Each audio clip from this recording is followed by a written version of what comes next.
Welcome to the Veritas Equipping Podcast, a podcast designed to provide insight, resources, and biblical wisdom. Our mission as Veritas Church is raise up mature disciples, send out everyday missionaries, glorify God. Join us as we pursue Jesus to become mature disciples and effective disciple makers for God's glory.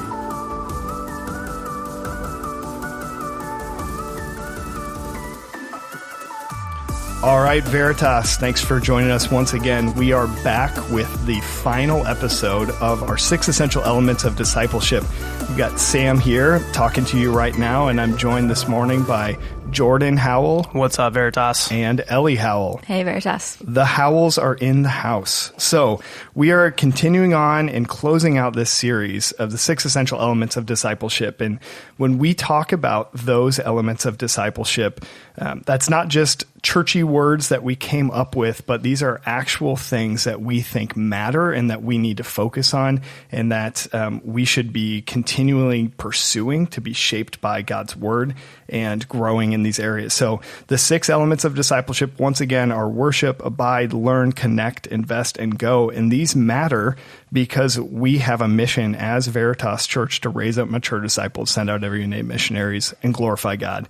And these things are things we want to do as a church to be shaped as God's people, to be intentional and to grow into more mature disciples and to be better everyday missionaries so that God would be more glorified in us. So that's what we're talking about. That's what we're going to focus on here. We've got the Howells to talk about the element of go or going. And before we get into that and talk some more about what that looks like, just want to share a little bit about yourselves and tell us who you are. I know more people probably know Jordan a little bit better than Ellie. While I would say, and Jordan would probably agree, that Ellie is the powerhouse Absolutely. of their relational duo dynamic. And Absolutely. So I think before I met Jordan, I heard about you and just the way that you love and care for girls and the benefit that that was going to be to ministry. And so excited to hear more about you guys. Just tell us about yourselves, what you like to do, hobbies, things that keep you busy. Let us know who you are. Ellie, do you want to go first? Yeah, I got this. Sweet. Yeah, so like Sam said, I'm Ellie, married to Jordan. Lots of you know Jordan. He's great. He's a lot of fun. Really the laughter of our family, which is super sweet for us. Have 3 little boys who are wild and crazy and love to wrestle. What are ages again? 3.5, 2.5, and 4 months. Boom. Trying to make them not play basketball. Yeah, I'm drilling wrestling into their heads, so yeah. We'll see. I'm still working on the basketball game. Blaze is pretty tall for his age, so I'm hoping that maybe we have one, but he's not super coordinated So yet. a house divided, sports-wise. Very much so. Yeah. Okay. Yeah, so love all things basketball. Got to play in college, which was super sweet. Really foundational for my faith, the way I was able to grow, just to know Jesus better through the triumphs and the trials that came along with that. Yeah. Sweet. And one thing that most people don't know about Ellie is she was a phenomenal athlete. And if not for injuries, probably could have played professionally. But she's incredibly humble and never talks about it. That's why, I struggle sometimes. I was a Division III athlete, a.k.a. very average. And not a knock to my D3 athletes out there, but you know how it is. But I almost felt the need to talk about it, and Ellie was playing Division I hoops and just never talked about it. She wanted to be known as someone more than a basketball player, and yeah, really just admire her meekness and humility and how she's gone about that. That's sweet. Jordan? Yeah. My name's Jordan. Hopefully we've met. If not, I'm the college ministry pastor here at Veritas. Wrestled in college. Division III, not impressive. But things I love spending time with family, with friends. I'm very extrovert. Love being with people. I like grilling. I can't cook much, but come summer, I have something to contribute to the family dinner table. What's your favorite thing to grill? Probably brats. Okay. Yeah, brats or brat patties. Yeah. We just got a flat top grill last summer, so nice. Getting into the more of grilling veggies and that sort of thing. So that's been fun. Fun fact about me, I don't know if I ate more than 5 vegetables until I started eating meals with Ellie, and she made me start eating vegetables. So what is this nutrition? Yeah, what is this? Salad. I don't want to be a rabbit, but here I am. I've had salads now. So, yeah, I mean, summer plans, we don't really have much going on. We have a swing set in our backyard and a little plastic Aldi pool. Nice. And we hope to spend a ton of time outside with the boys. But what else is going on, Ellie? Not a whole lot. Hope to get to some parks, to the zoo, all things outside with kids. Yeah, that's sweet. Gotta love that. Take advantage of that. We recently received as a gift a slip and slide. It's amazing. I was not a fan at first, and I feel like some of it was just the practicality of like, it's going to be set up and it's going to be working, all this. Yep. Some of that was realized last night, where it was played for less than time it took to set up and take down. But it's fine. Yeah. So now we have a slip and slide. It's for the kids, man. It's like, hey, it's a Tuesday night. Why not slip and slide? Let's Absolutely. get after it. So I love it. Got to spend some time outside. All right. So let's jump into our element, our discipleship element of going. And so when we talk about this, I'd love to hear your guys' thoughts of some scriptures that come to mind. But before we do that, let's define. So when we talk about the element of go in the 6 essential elements of discipleship, we're saying that a disciple of Jesus is somebody that lives their life on mission for Jesus. We see this in 2 Corinthians 5. I'm sure you guys are going to talk about that. And going is not just like a box you check of like, oh yeah, like I know I should go to other people and I should be, Jesus was a friend of sinners, so I should do that as well. But there's a purpose behind it. And when we say going, we're talking about going, being proactively pursuing others with the gospel, both in word and deed. So can you guys share with me a little bit about what this looks like for you, what scriptures come to mind or encourage you, or when you think about being a disciple who goes proactively to other people for the sake of the gospel, where do you find that? What scripture fuels you in that effort? For sure. I think pretty foundational to my story, I came to know Jesus as a junior in college, and remember the woman at the well being one of the first sermons that I had listened to and heard, and to see this woman encounter Jesus. And then the first thing she does is she goes home and tells people, come and meet this man who's told me everything about myself. And then you see all of these people then come to Jesus and eventually end up saying, we believe not just because of her testimony, but because we've seen you ourselves. And that compelled me for the first time to actually go home. It was the first time I had gone home since I left for college. And it didn't strike me until really looking at this podcast episode and thinking about how has God used going in my life. I probably wouldn't be married to Ellie if not for that initial interaction of go home and tell people about how Jesus has changed you. And so, John 4 is huge for me, but Acts 4, I love the story of Peter and John, just before the council, and, bold witness for Jesus because they did go, and they are seen as uneducated common men who had been with Jesus. And when they're told to shut up, their response is we can't help but speak of that which we've seen and heard. So. Yeah, and I think, pretty clearly the Great Commission in Matthew 28, we're literally called to go and make disciples. So I think that challenge there is obviously very foundational, but then after that, where Jesus reminds us that he will be with us always. I think that's the big encouragement to me, and see that several other places in Scripture, like in Acts 1, that we will receive power from the Holy Spirit so that we can be witnesses. And it's really about going and telling, what have we seen? We don't have to know all the answers. We don't have to have everything right, be put together, but we can tell what we have seen Jesus do. And that's the best witness we have because it's personal, it's relatable.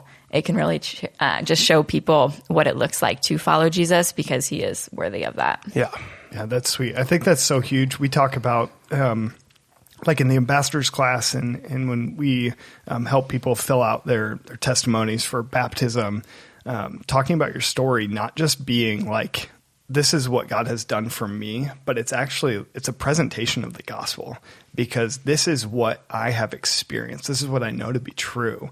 Like, it doesn't mean you have to be a theological scholar and have like all these big doctrinal words to use in your statement. But like, if you can find, like for me, it's Ephesians 2. Like, I tell my story through the lens of Ephesians 2. I was like, this is who I was. I was dead in my trespasses and sins, but God made me alive. And like, now I'm sent to do this work that, like, before I knew God, he had actually prepared for me to do. And so now I live my life in Christ and by his power and do that. And so like, it's really using, like Ellie, what you were talking about, our stories to tell, like, this is what God has done for me.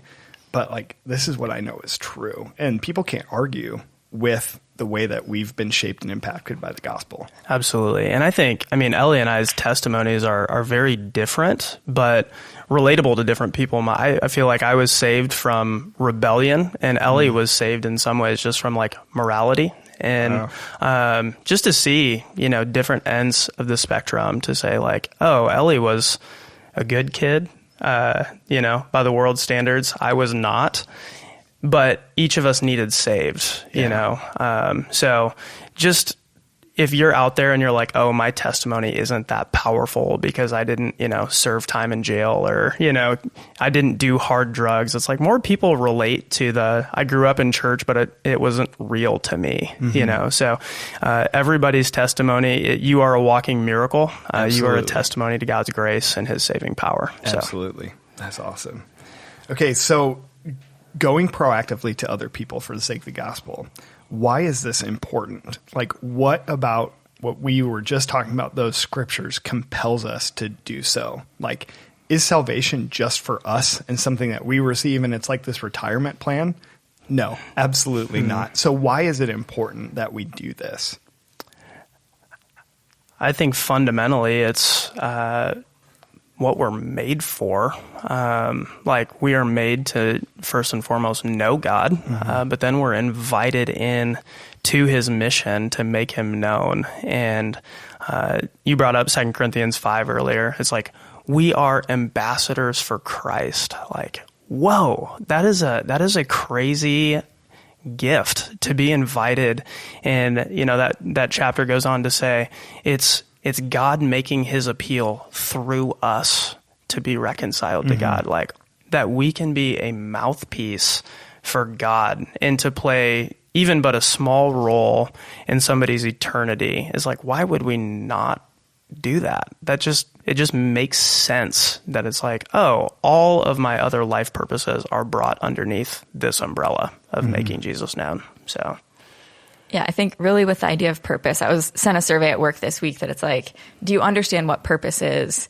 Do you have purpose? Do you think this is important for people? And even in the secular world where they're thinking, this is our job, this is what we do, people are looking for purpose. And we have something that we've seen and experienced that goes far beyond the 10, 15, 20 years that you might work at a job, but this is for the sake of eternity. And so people are seeking after that, and we have something to share. So we need to share. Like Jordan said, we can't help but to share because this is people's eternity that's at stake, and we value that and we care about that. Yeah, that's sweet. So have you seen this practically play out in your life, maybe connection group or even ministry-wise in Salt Company with college students? What does this look like for you guys? Sure. I think first and foremost, Ellie and I wouldn't be in Cedar Rapids if this wasn't part of our story. We got married in 2017. And by April 2018, we started praying about, God, what does it look like for us to go? And initially, we thought that was to go to East Lansing, Michigan, with a church plant, the Commons Church. And where were you guys at that point? We were at Candeo Church in Cedar Falls. Gotcha. So you were catching some of that vision from the church of like, hey, this is a thing that we do as Christians. We don't just get comfy and cozy and build our network and our family here and just like hang out for the rest of our lives. Yeah, which was hard, honestly. We loved Cedar Falls. Yeah. Ellie would probably testify to this, that like we had kind of drawn up our life plan to be like, how do we just live in Cedar Falls? Maybe Hudson because it was smaller, but like, how do we just set up shop here and be close to family? But it was fun. Matt Hofert, who's now on our staff team, was leading a class called Called to Multiply. And it was like, this is what we are called to do. And we caught the vision of church planting and initially thought like, oh yeah, this is for us. We're going to Michigan State just to be members of a healthy local church in a new context. But Nathan Kolopek calls me, later that year. He's like, I know you guys are planning to move to East Lansing, but what do you think about working in college ministry in Cedar Rapids? I was like, oh man, Cedar Rapids. Wait, you weren't immediately attracted to our just wonderful landscape and smells of crunch berries? I am so sorry, Cedar Rapids. I undersold you. I wrote you off, but you have captured our hearts. We love it here. So yeah, I mean, going is a huge part of why we're here. Yeah. But I think also part of why we, I would say, go to work. It's not just me going to work at the church in vocational ministry, though obviously this is what I'm called to do. But I think I've seen Ellie really be intentional at health solutions, in the secular world, living sent and going to work. What does that look like for you, Ellie? Just thinking about life at Health Solutions, living out your faith.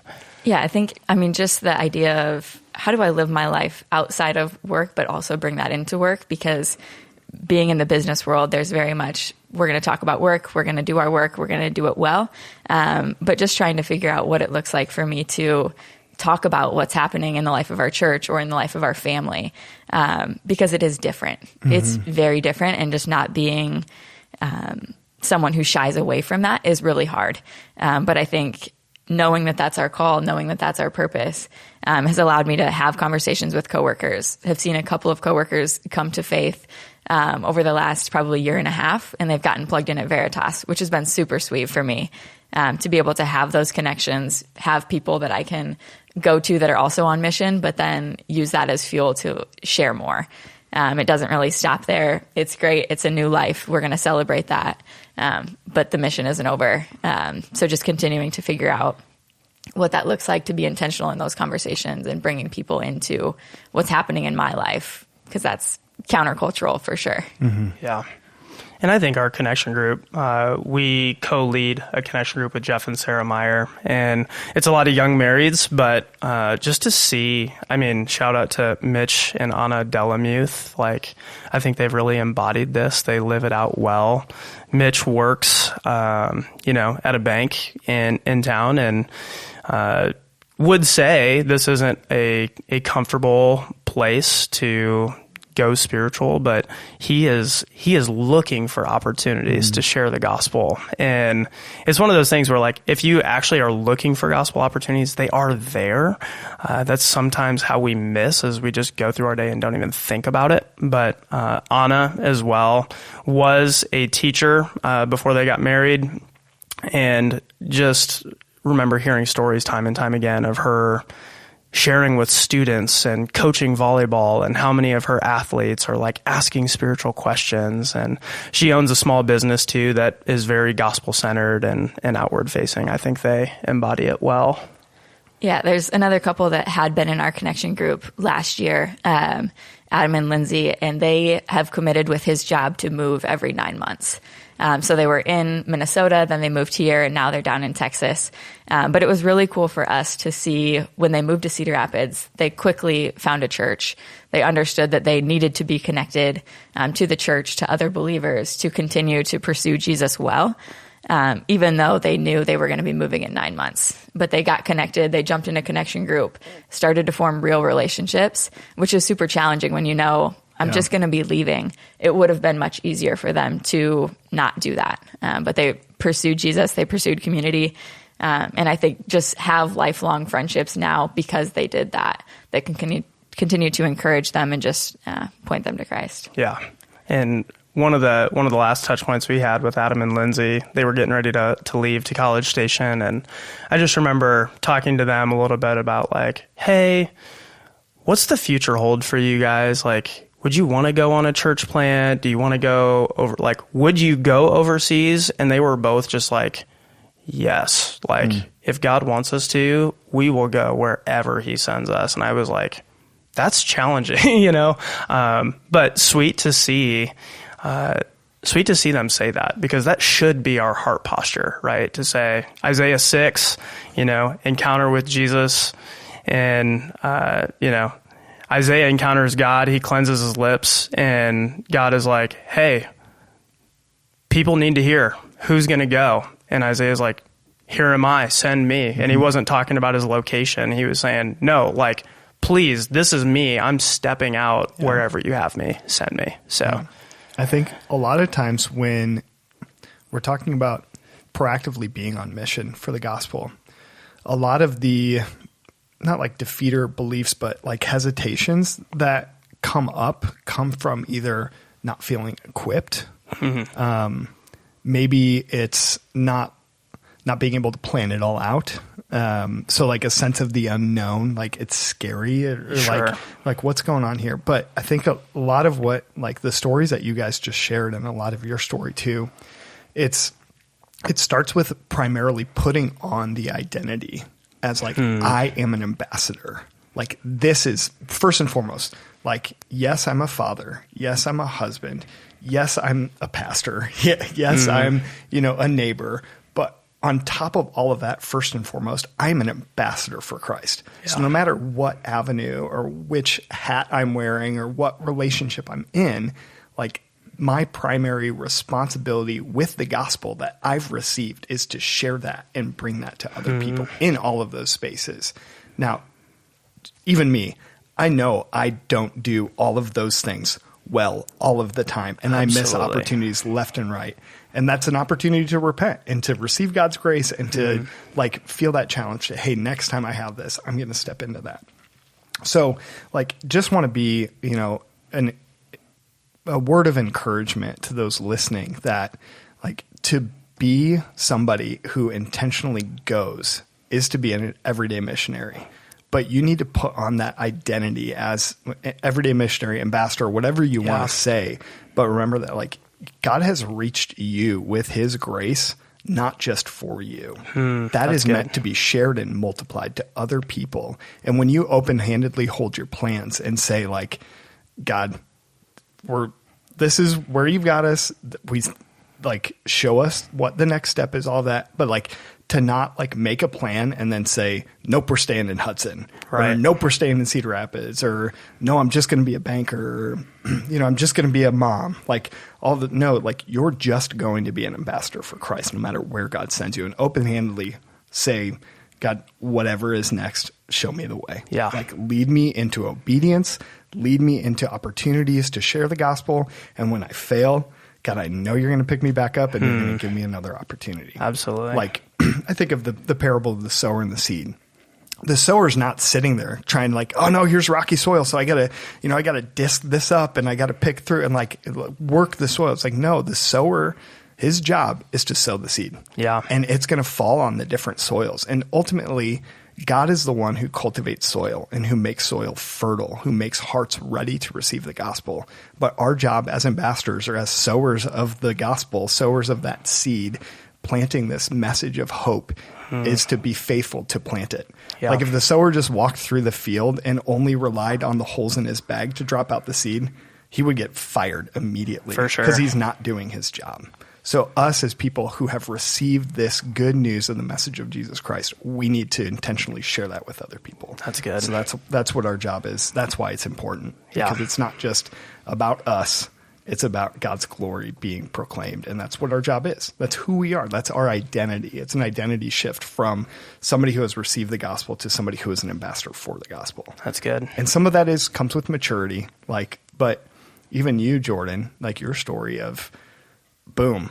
Oh, this is different. Yeah. I don't have to know it all. Like I can go share this good news with other people. And like, I think part of that too is we would be foolish to think until we've got it all figured out, then we can go and share.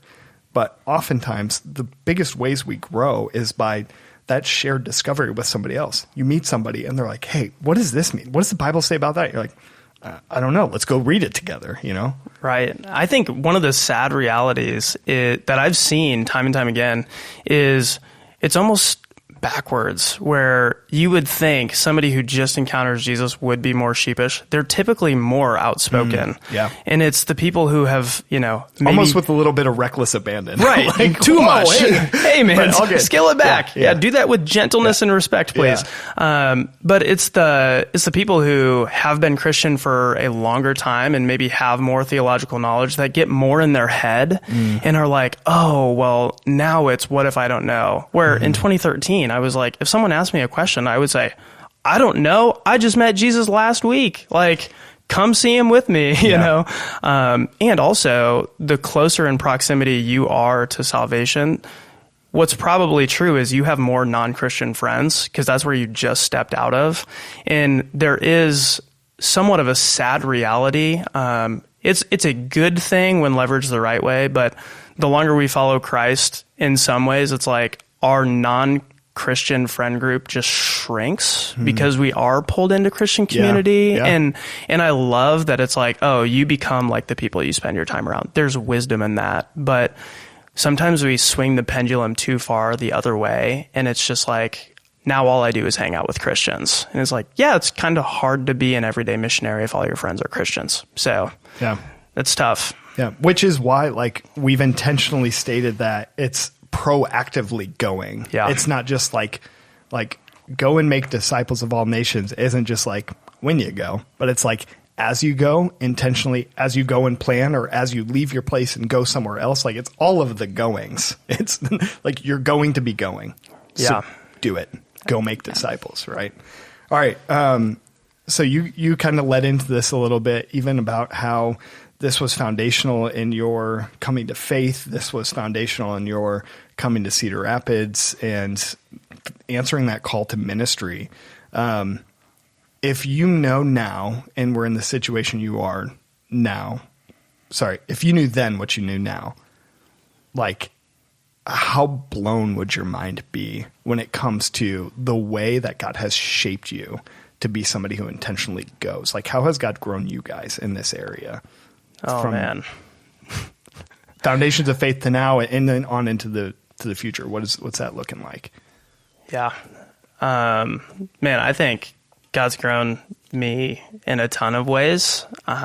What comes to mind initially is just people pleasing is a huge part of my backstory and was a huge part of my sin, that I just wanted to be liked by everybody. And so, looking at, Galatians 1, who am I? Like, am I a servant of Christ or am I not? Like, am I living to please man or am I living to please God? And have just seen, really, by the power of the Spirit and the gospel of Christ, just this ability to get my eyes off myself and to say, man, this isn't about protecting me. This is about genuinely loving other people well. And sometimes that means it's going to offend them. That my primary goal is not to speak it in an offensive way, but the gospel is offensive.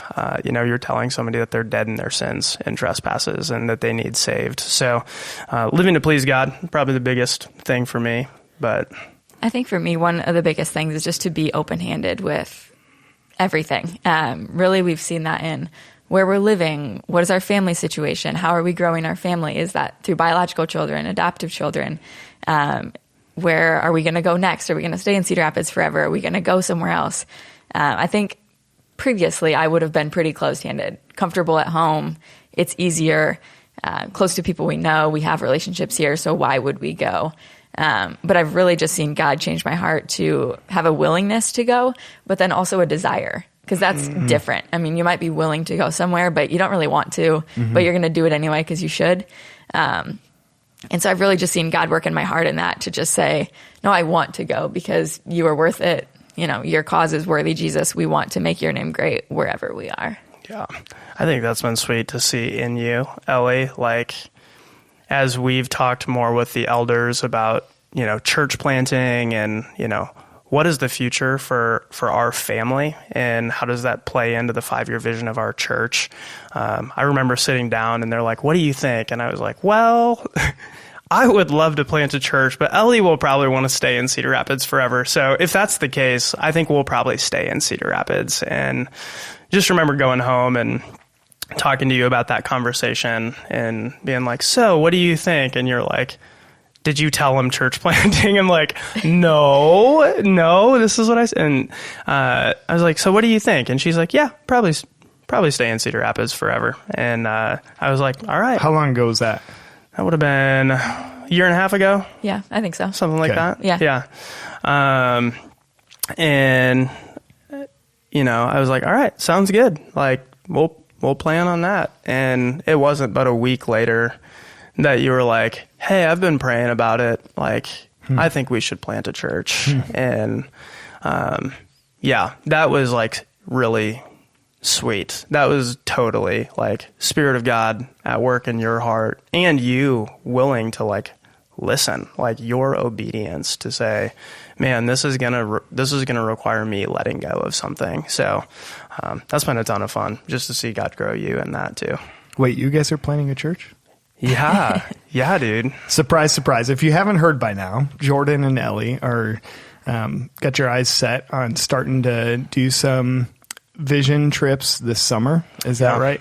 Yeah. And going to be figuring out where God is calling you guys to plant. So exciting thing for us as a church, because we've had partnerships with some other like Ryan Hill and some people from here left to go, but that wasn't primarily like our plant to Florida. We had people that participated in that. It was, out of Candeo. And then we planted just last year in Urbana. Yeah. And this is going to be, so that was our local, and this is part of our 5-year national, like collegiate church plant. Yeah. And so it's cool to see God providing and changing heart, right? And making a way, and just even to the, laying that foundation of, hey, this isn't just like a box we're trying to check, but we think that this matters, and this is something that we're going to put, like, it would be far easier for us as an organization to just keep you guys, right? Just to hold on, It'd be easier for us to stay too. Let's just hang on. But that, like, there's an element of it, like, when we're going to be faithful to God's call in our lives, like, it's not always going to be comfortable. It's not going to be easy. Yeah. Just making the decision, like, it would be great if it's like, okay, making the decision was the hard part.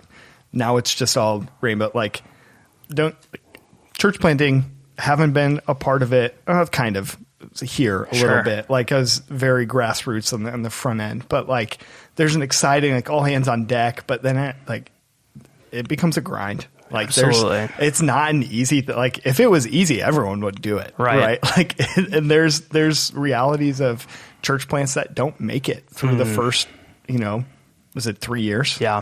That, like, a high percentage, I haven't looked recently that don't make it through there. And so it's a hard calling for sure. And it's going to be difficult, but we're willing to do it because God has invited us into his mission. Absolutely. And we think it's worth it. Wherever you guys go, like, there are college students at that campus that don't yet know Jesus.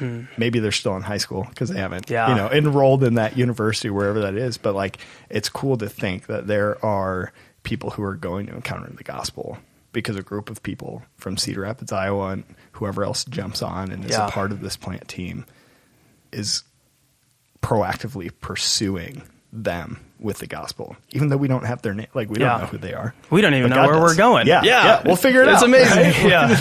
Make plans as we go. So that's amazing. That's wild. So I mean, that's part of it, kind of going into this, like, as we look ahead into, we just celebrated 10 years of being a church here in Cedar Rapids, 1 year for Urbana. Why do you think it's important that we have our eyes set on disciple making, of being a disciple of Jesus as somebody who proactively goes to others with the gospel? Why that's important for us as a church to have that ingrained in our vision, and, like, to see, like, to have hopes for the future. What do you guys hope for Veritas for the next 1 year, 10 years? Like, what should we be praying about or hopeful that we would see God do in this area? Yeah, I think one thing that we've communicated to our college students, and I think it's been communicated here at Veritas as well in a variety of ways, but to say we want our fruit growing on other people's trees, where it's like that is ministry multiplication. It's not just, how do we make the name of Veritas great? Yeah. There actually should be this like anti-vision. There's something appealing about like, what if nobody knows the name of Veritas, but everybody knows the name of Jesus? Like, wouldn't that be sweet? So it's like, how do we make a disciple who makes a disciple?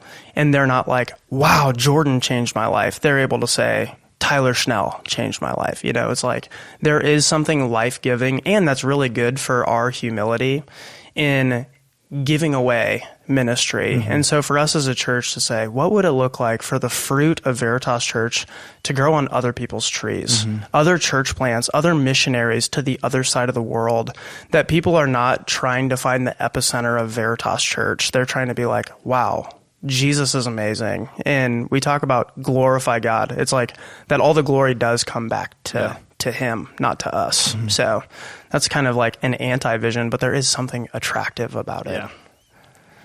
Yeah, and I think even when we just think about what does it look like to be a missionary in our city, as we think about church planting, we need to be doing that now here, focusing on the time that we're here, and we need other people to be doing that too, because to plant a church, you need people, and you need people who are already everyday missionaries to be sent out to go and to be a part of that vision that we're looking at in the next couple of years. I think is really important that starts now, because we would be foolish to think that we're going to start being everyday missionaries when we move to a new city. And people to come along with us. If you're not doing it now, it's going to get even harder. And so how can we use this time? How can we use this church who is healthy and has tons of everyday missionaries that we can lean on, that we can grow alongside, to really be raised up better so that we can be sent, all for God's glory. For sure. Yeah. There's an element of, I think I read this, it was in J.D. Greer's book, Gaining by Losing. There's an element of sending that is for the sake of those who are doing the sending, not those that are sent, their maturity. Yeah. Because if we just rely on who we've got now doing the things that they're doing, like we can become complacent and like comfy. But there's an element of like when you send out leaders, there's like a leadership vacuum of like okay, next up, who's going to step in? Who's going to do something now that they weren't doing then? Like there's, it's a healthy part of growing. So it's not just about like, okay, I'm not somebody who's sent. Like we're all sent somewhere. Absolutely. But specifically when it comes to church planting and what this is going to look like for our church, like we need those also sending to step up, maybe into new roles, maybe into, like whether that's you guys stepping out of somebody in your group, stepping up to co-lead a connection group, right? Or like, other roles that we play, or, I think it's been sweet to see the progression of Salt Company from like its beginnings. I mean, like it's so cool to see. I remember early on, just this desire of like, we need college students to get connected to our church so that they have other people more than just like this college ministry thing that happens, but they need to understand that they're a part of the church now. And like, man, I don't know how many we're at, but like I sit over on the left side at 8 a.m. in the auditorium and got college students like at 8 a.m. That's amazing. Right there. So cool. But that like we need more people to continue to step up and like to say like, this is worth it. Like we're on board for what God is doing and what role can I play? Yeah. How can I be a part of this? All right. As we wrap up here, just real quick, additional resources, books, authors, podcasts, things that you think would be helpful to hear or for people to engage with. What do you got? I'm a book guy. So you brought up Gaining by Losing, J.D. Greer. I think that's a phenomenal book just to reshape our perspective on sending. Gospel Fluency by Vanderstelt is very basic, but amazing. It's like the blocking and tackling of the gospel. There's a book that I read while in school at Midwestern Seminary called Evangelism Is, and I think the subtitle is something like instilling confidence in sharing the gospel, confidence and passion maybe in sharing the gospel. It's a great read. One of my favorite podcasts that I feel like I send out a couple times a month. It's through the Gospel Coalition podcast, but the episode is called How to Share the Gospel for All to Hear. And the pastor's name is Sam Chan. Just a phenomenal, I think it's a 50-minute podcast on how to share the gospel. Cool. Really helpful. I think some practical just rhythms, small things that you can do to start being a sent person. Like I had talked about earlier, just talking about what you do, what you care about, how you live your life, because that is going to have influence. That's going to put Jesus on display. But then also being willing to pray for what's next, being open-handed, because that's a hard thing to pray. And I think just taking the first step to commit to doing that. And that might mean that you are going to share the gospel with somebody at work tomorrow. It might mean that you're going to take a new job. It could mean have bigger implications, but I think just starting small and just saying like, here I am, Lord, send me. I'm willing and open to what you might have for my life. Yeah. And with the element of go, this is an all nations, a global Great Commission. And so it's a good thing to say, yes, it is cross the street. Yes, it is cross the nation, but also it is like, think about people on the other side of the world. And so a couple different apps you could look at, Unreached of the Day or Operation World. Those are great. They can just give you specific prayer requests, specific people groups to be praying for. And if you feel for whatever reason the Lord is not calling you to be somebody that moves to the other side of the world, a rhythm Ellie and I have established is just to say, what does it look like for us to partner with global missionaries? So we, with our kids, are not moving to Bangkok, Thailand, but what does it look like for us to partner with them in prayer, to give of our finances? Like Luke 12:34 says, where your treasure is, there your heart will be also. So it's like, how do we stir our affections by where we like put our bank account? Just a great opportunity for you to say, man, if I'm not going to go to the other side of the world, how am I supporting people that are willing to go to the other side of the world? So, yeah, that's sweet. A couple other ones. Like you said, Unreached of the Day. Is that through the Joshua Project? Yes, it is. Okay, that is. Yeah, that's sweet. So website, joshuaproject.net. We also have a group of people who gather on third Sunday of the month for global prayer.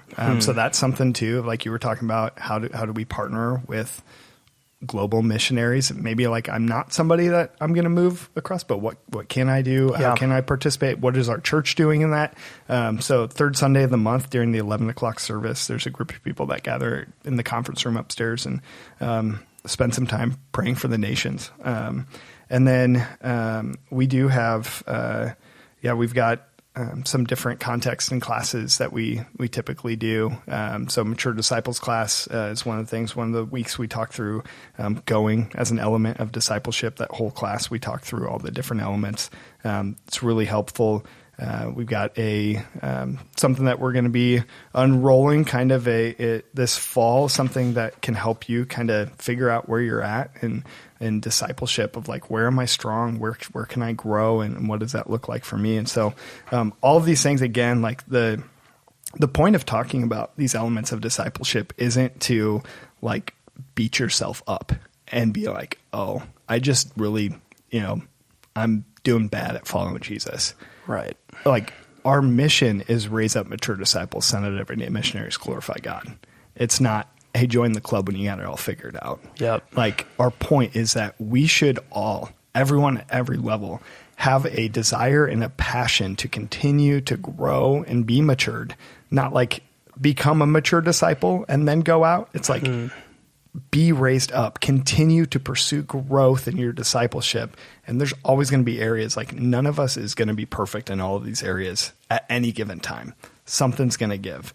There are others of us that are gifted in different ways, and we should soar with those strengths and encourage and pray for one another for that. But we can all continue to pursue growth in this. And ultimately, it's all about God's glory. Like this is not about us checking the boxes and becoming a super Christian.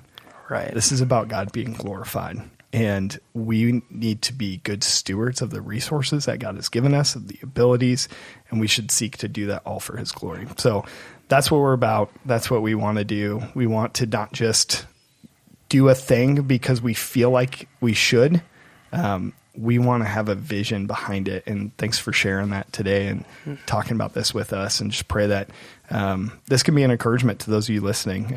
If you've got questions or want to talk through anything else with any of your connection group leaders, or what this looks like to you, how can I be how can I be better sent? How can I be more intentional with going to others? We've got some context, or want to help you do that. So thanks for joining us. Appreciate you guys listening and taking the time to listen to this series. Jordan and Ellie, any final parting words? I mean, just to be clear, we love it here. You know what I mean? Like, I think sometimes around the excitement of church planting, there is almost an undertone of like, oh, I bet you're ready to leave. And it's like, it will be in Acts 20, Paul with the Ephesian elders, like weeping, like that will be our experience. We will leave weeping because we love this church. We love this city, these campuses, all of you people.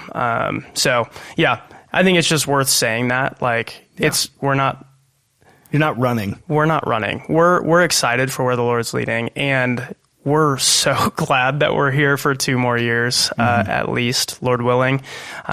So yeah, we love this church. We love all of you, and excited to continue to grow alongside you as mature disciples and everyday missionaries in the next 2 years. So, and maybe there's some of you that unknowingly 2 years from now will be joining Jordan and Ellie on a church plant. So start praying, actively Lord. recruiting. Pray that God would lead you in that way, or maybe change your heart towards that. So, yeah, excited for you guys. Again, a disciple of Jesus is somebody who proactively goes to others for the sake of the gospel, in both word and deed, all for the glory of God. Amen. So thanks again for joining us, church. Pray that we would continue to grow in our maturity as disciples, so that we can be better disciple makers, and that Jesus would be proclaimed, not just here in Cedar Rapids, but throughout the nation and to the nations.